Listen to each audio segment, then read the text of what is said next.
Sa July 18 na mararamdaman ng mga minimum wage earners sa Metro Manila ang 50 pesos na aumento sa sahod. Magiging 658 at 695 pesos na ang arawang sahod. Depende kung saang sektor nagtatrabaho. Live mula sa Mandaluyong City, may unang balita si EJ Gomez. EJ.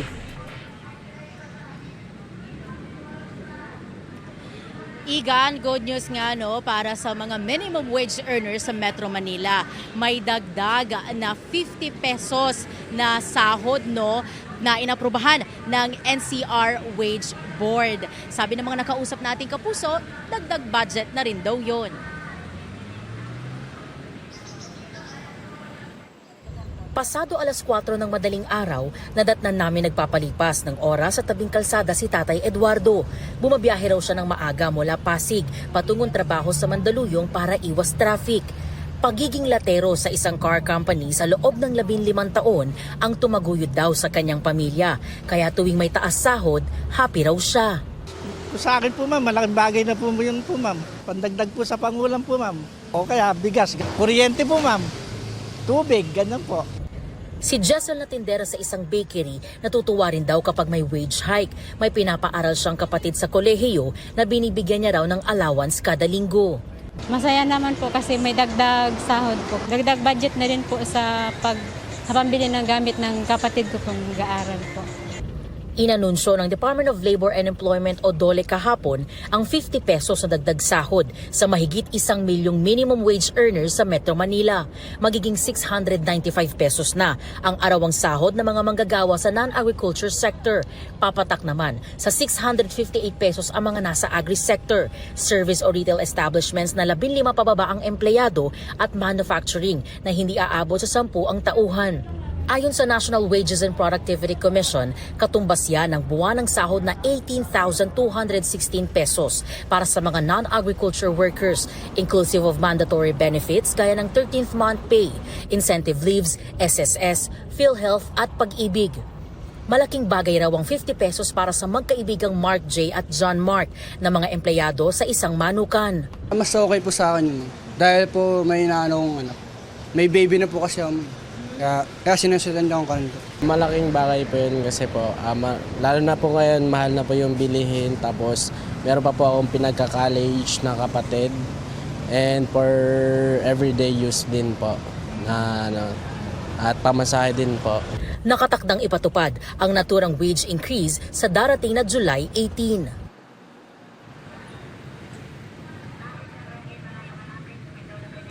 Igan, ayon sa DOLE, ang 50 pesos na dagdag sahod ang pinakamalaking salary increase na naibigay ng NCR Wage Board. Magkakaroon din daw ng monitoring at labor inspections para sa maayos na pagpapatupad nito ng mga kumpanya. At yan, ang unang balita mula rito sa Mandaluyong City. EJ Gomez para sa GMA Integrated News. Naghintay ang ilang motorista na ipatupad ang oil price rollback ngayong umaga bago magpa-full tank. Live mula sa Quezon City, may unang balita si James Agustin. James. Igang, good morning. Isa sa mga diskarte ng mga motorista para makatipid ay maghanap ng mga murang gasolinahan tulad halimbawa nitong gasolinahan. Kung nasaan ako ngayon dito sa Quezon City. Bagamat may rollback po ngayong araw, maasa yung mga nakausap kong motorista na lalo pang bababa yung presyo ng produktong petrolyo. Biyaheng Frisco, Balintawak ang jeepney driver na si Gaspar. Dinayo pa niya ang murang gasolinahan sa FPJ Avenue sa Quezon City para makapagpakarga ng 1,000 pisong diesel. Malaking bagay raw ang rollback sa presyo ng produktong petrolyo ngayong araw. Magandang balita yan. Kaysa yung panayang taas. Maganda na yan kaysa kung kami ang magtaas ng pamasahe. Ang taxi driver namang si Nelson, 500 piso ng gasolina ang pinakarga. Hihintayin daw muna niya ang rollback bago magpa-full tank. Malaking bagay po sa amin yan. Kasi kung magtataas pa yan, so wala na mangyayari sa amin sa biyahe po. Ganyan din ang diskarte ni Richard. Dahil tight ang budget, 600 pesos lang ang pinakarga bago siya bumiyahe. Pagka ganito talaga, mataas talaga masyado. Halos wala nang kinikita. Bukod sa napakahirap ng biyahe, tapos mataas pa yung gasolina, wala na talagang kinikita. Epektibo ngayong araw, 1 peso and 80 centavos ang rollback sa kada litro ng diesel. 1 peso and 40 centavos sa gasolina, habang 2 pesos and 20 centavos sa kerosene. Sa kabila niyan, may panawagan ng mga motorista sa gobyerno. Mas maganda sana kung bababa pa. Isa yung inaano nila na yung subsidy. Maraming hindi makikinabang na driver doon, yung lalo na yung operator na hindi marunong magbigay ng maayos sa driver. Sana sunod-sunod ng rollback ng pagbaba ng gasolina. Hirap na hirap kami kasi ang taxi, konting bagay lang, konting kita lang po eh. Mr. President, sana magawan po natin ng paraan na bumaba talaga yung gasolina kasi doon talaga nanggagaling lahat eh. Una nang sinabi ng pamahalaan na magbibigay sila ng fuel subsidy sa mga pampublikong sasakyan kapag sumampa sa $80 o mahigit 4,000 pesos ang per barrel ng langis sa pandaigdigang merkado. Samantala, Igan, sa mga oras na ito, may pila na ng mga motorista na magpapakarga ng diesel o di kaya naman gasolina sa gasolinahan po na ito. At epektibo nga ngayong araw na ito, papalitan na nila yung presyo. Ang bagong presyo na nakuha natin sa diesel ay 49 pesos and 40 centavos per liter, habang sa gasolina naman ay 50 pesos and 60 centavos per liter. Sa pag-iikot natin, Igan, sa mga gasolinahan dito sa Quezon City, isa ito sa may mga pinakamura kaya naman pinipilahan ng mga motorista. Yan ang unang balita mula rito sa Quezon City. Ako po si James Agustin para sa GMA Integrated News. Isinailalim sa health assessment ang mga estudyante sa grade 1 sa ilang eskwelahan sa Davao City. Lain doon itong makapagbigay agad ng intervention ng Department of Health para sa mga kabataang may problema sa kalusugan. Live mula sa Davao City, may unang balita si Andy Esteban ng GMA Regional TV. Yandy.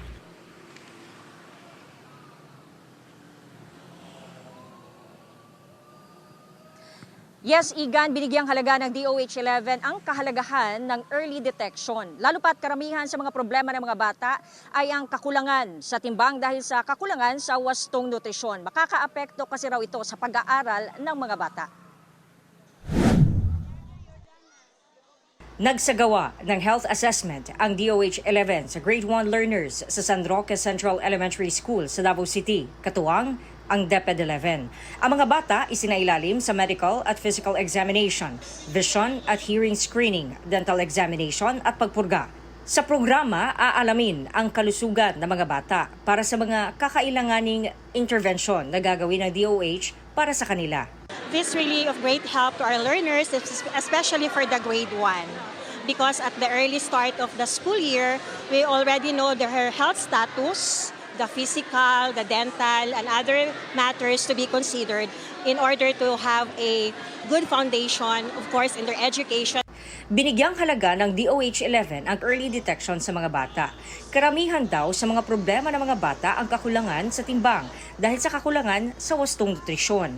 Makakaapekto raw ito sa pag-aaral ng mga bata. Bakit grade 1? Dahil handa natin sila sa mga darating na mga interventions na ating gagawin. Gusto lang natin na maproteksyonan, gaya nung sabi natin, merong assessment for better development, tutukan ang early detection para bawat bata balusog. Target ng DOH-11 na isailalim sa programa ang mahigit 2,000 bata sa iba't ibang paaralan sa Davao Region. Handa naman ang mga malalaking ospital dito sa Davao Region gaya ng Southern Philippines Medical Center na magbigay ng health services na kakailanganin ng mga bata. Igan. Maraming salamat, Jandy Esteban ng GMA Regional TV.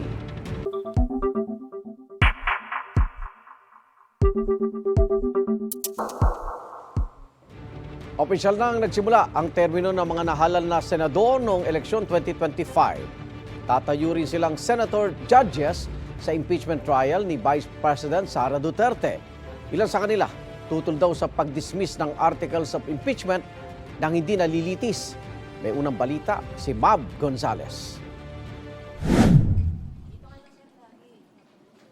Nagsimula na ang termino ng 12 senador na nanalo sa election 2025. Kaya si Senator Risa Hontiveros may panawagan kay Senate President at Impeachment Court Presiding Officer Cheese Escudero. Sana ipanumpa na ni Presiding Officer yung 12 pang bagong mga senador.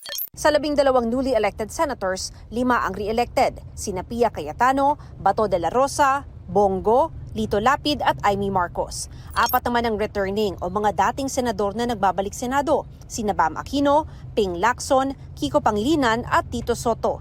Habang 3 ang mga bagong salta sa Senado, sina Rodante Marcoleta, Erwin Tulfo at Camille Villar. Sabi ni Hontiveros, in session pa rin ang impeachment court at hindi pwedeng basta lang i-dismiss ang kinakaharap na articles of impeachment ni Vice President Sara Duterte nang hindi dumaraan sa paglilitis. Di tulad ng sinasabi ng iba, the impeachment trial is alive and ongoing. Due process requires it. Hindi naman pwedeng meron lang motion to dismiss, pagbobotohan na namin, dismiss, in effect, acquit. Gayon din, hindi naman pwedeng, hindi pa kami nagkukondukta ng trial, boboto na kami, convict. So, hindi yan patas, whether sa prosecution, whether sa impeached official, higit sa lahat, sa ating publiko. Sabi rin ni Senador Joel Villanueva, tututulan niya kung may magmosyon na i-dismiss agad ng korte ang articles of impeachment. I don't know if it is still vague to some individuals, yung provision ng Constitution, yung initiation, exclusive sa House, trial, exclusive sa Senate. For me, parang napaka-clear yun. We need to have a trial. Gusto rin makita muna ng bagong senador na si Erwin Tulfo ang mga ebidensya kaya kailangang umabot sa trial. Pero sabi niya, I'll be the first one to say, kung after few days, wala naman laman, why don't we just dismiss this? Pero kung may laman naman, then let's fight. It will take 6 months, Senator Erwin Tulfo, then let's go for it. Sabi rin ni Senador Tito Soto, dapat bigyan ng pagkakataon ng prosekusyon at ang bise na ipresenta ang kani-kanilang argumento. Sabay banggit sa hinaharap ng Senate leadership. I expect that the impeachment court will be called by July 29 nung kung sino man yung Senate President. Hindi pa pwedeng i-dribble yun, hindi pa pwedeng ibabaliwalain yun. Hindi pwede because it's what the Constitution says. We have to follow the Constitution. At kahit pa hindi sumunod ang Kamara sa ikalawang utos ng impeachment court na dapat ideklara ng 20th Congress na desidido pa silang ituloy ang impeachment, Mananawagan kami na magkaroon ng schedule para pag-usapan kaagad yun. At mag-convene yung impeachment court. ito ang unang balita. Mav Gonzalez para sa GMA Integrated News. Pinag-aaralan pa ng House Prosecution Panel ang pagtugon sa isa pang hinihinging certification ng Senate Impeachment Court. We believe that this is not required by any rule or even the Constitution for the impeachment to proceed. We haven't decided on whether to issue that. Maybe yung iba kasi sinasabi na pag nag-issue yung 20th Congress, then it will make it appear that it's an impeachment case filed in a different Congress, and therefore it bans it violates the 1-year ban. Bukod sa naunang certification na hiningi ng Senate Impeachment Court na magpapatunay na hindi labag sa konstitusyon ang paghain ng Kamara ng impeachment case laban kay Vice President Sara Duterte, pinasusumiti rin ang Kamara ng certification na interesado pa ang 20th Congress na isulong ang impeachment. Ayon sa House prosecutors, nag-iingat sila sa pagtugon dahil baka mauwi raw ito sa teknikalidad. Nangangamba rin dito ang ilang mamabata sa pumirma sa Articles of Impeachment laban sa bise. Pero sakaling mauwi raw sa botohan, handa silang bumoto na ipagpatuloy pa rin ang impeachment laban kay Vice President Sara Duterte. Magsasampa ng reklamo sa NBI sa Senador Risa Hontiveros laban sa mga nasa likod ng video ni Michael Maurilio alias Rene na nagsabing tinakot at binayaran umano siya ni Hontiveros para tumestigo laban kay Pastor Apollo Kibuloy. Naglabas din si Hontiveros ng mga resibo o screenshot ng mga email at text para pabulaanan ang mga alegasyon ni alias Rene. May unang balita si Mav Gonzalez. Sinungaling na nga, nang haharas pa. Mariin ang pagtanggi ni Senadora Risa Hontiveros sa mga pahayag ni Michael Maurilio alias Rene. June 25 nang ipost online ng isang pagtanggol valiente kung saan sinasabi ni Maurilio na tinakot at binayaran lang umano siya ng senadora para akusahan si Pastor Apollo Kibuloy at idawit ang mga Duterte. Kabilang sa mga isinawalat niya noon sa Senado ay ang pang-aabuso umano ni Kibuloy sa ilang babaeng miyembro ng Kingdom of Jesus Christ. Michael exposed people who trusted the Senate with their stories. And these are people who were already afraid. Now they are in danger. Again, yan ang talagang kinagagalit ko. Hindi lang ito paninira. Pero giit ng senadora, si Maurilio raw ang paulit-ulit lumapit sa opisina niya mula December 2023 at nag-volunteer na tumestigo laban kay Kibuloy. Naglabas pa siya ng mga screenshot ng email at text bilang resibo. Siya mismo ang gumawa at nagbigay sa aking opisina. Andoon na ang pangalan ng mga Duterte. Walang pumilit. Siya ang nagkusang loob. No one paid him. No one coerced him. Ilang araw bago lumabas ang video, nag-message pa raw si Maurilio sa opisina ni Hontiveros noong June 22 at 23. Michael was the one frantically messaging my staff. Sabi niya, quote, "Help me, kinidnap ako at tinatakot ako ng kingdom. Dito ako kinulong sa Glory Mountain." Nireport daw nila ito sa PNP Davao. Pero habang inaaksyon na ng pulisya, biglang lumabas naman ang video ni Maurilio na binabawi ang mga nauna niyang pahayag sa Senado. Ayon kay Hontiveros, hindi niya alam kung sino ang nasa likod ng video. Pero ang turing niya rito, witness tampering, fake news, psychological warfare. This isn't just an attack on my office. This is an attack on truth-telling. Hindi rin aniya nito napahina, kundi lalo pang napalakas ang findings ng Senate Committee on Women and Children laban kay Kibuloy. Hindi lamang si Michael ang testigo, maalala po natin 14 sila ni hindi siya ang star witness. At yung iba sa 13 pang witness na yon ay nag-reach out na sa opisina ko para sabihing handa nilang patunayan. Sabihin muli na sila'y nagtestigo ng malaya at hindi sila binayaran. Ayon kay Hontiveros, sa Miyerkules ay magsasampa sila ng reklamo sa National Bureau of Investigation o NBI laban sa mga nasa likod ng video, kabilang na si Maurilio. Pinag-aaralan din niya ang pagsasampa ng kasong kriminal. Hinihingan pa namin ng komento ang kampo ni Kibuloy at Duterte. Ito ang unang balita. Mav Gonzalez para sa GMA Integrated News. Umaalingasaw na problemang naistugunan ng planong State of Health Emergency sa lungsod ng Maynila. May unang balita si Jomera Presto. Naglagay na ng bulak sa ilong ang 74 years old na si Mang Eduardo dahil sa masangsang na amoy na dala ng mga basura sa bahaging ito ng San Lorenzo Street sa Tondo, Maynila.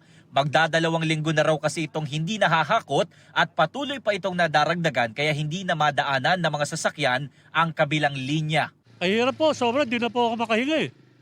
Sobra na, kung sino-sino nagtatapon, tiga dulo, may nagtatapon ng mga patay na hayop. Ayan o. Doon sa Obrero, dyan sa Antipolo, kung saan nagtatapon dito, yung mga nakamotor. Ayon sa barangay, boundary ng Tondo at Santa Cruz sa naging tambakan ng basura. Problema raw nila ang mga nangangalakal na lalo pang ikinakalat ang mga ito. Dati hindi naman po ganyan. Pagka araw-araw po kinukuha ng truck ng basura yan. Pero nagulat na lang ako kami nito, siguro magto 2 weeks na. Talagang dumami na. Ang Balik Manila Mayor na si Isko Moreno, isa sa ilalim daw sa state of health emergency ang lungsod dahil sa problema ng mga hindi nakokolektang basura. Mula kahapon, nag-ikot si Moreno sa iba't ibang bahagi ng lungsod. Pinahakot na raw nila sa Lionel Waste Management Corporation na dating service provider ng Maynila ang mga basura sa ilang pangunahing kalsada. Kagaya sa bahaging ito na Mel Lopez Boulevard na halos malinis na ang Center Island. Sa bahaging ito naman, naabutan pa namin na hinahakot ang mga basura na naipon din ng ilang araw. Gayun din sa bahaging ito kung saan naiwan na ang amoy ng basura. Sabi ni Moreno, mahigit 50% na ng mga basura ang nahakot. I think naka 55% na kami. Ang tansya namin mga 3 days. Babalik na sa normalization. No, hopefully, pinagpapasalamat ko na rin sa Lionel, walang toss gas. Sinabi rin ng alkalde na tinapos na ng PhilEco at Metroways ang kanilang kontrata kahapon. Yan ay dahil sa hindi nakapagbayad na nasa 400 million pesos ang Manila LGU. Bukod pa yan sa 561 million pesos na naunang utang sa Lionel. Sinusubukan pa namin kunin ang panig ni dating Mayor Hani Lacuna. Ito ang unang balita, Jomer Apresto para sa GMA Integrated News. Pansamantalang natigil ang performance ng multi-awarded singer-songwriter Beyonce sa kanyang concert tour sa Texas sa Amerika.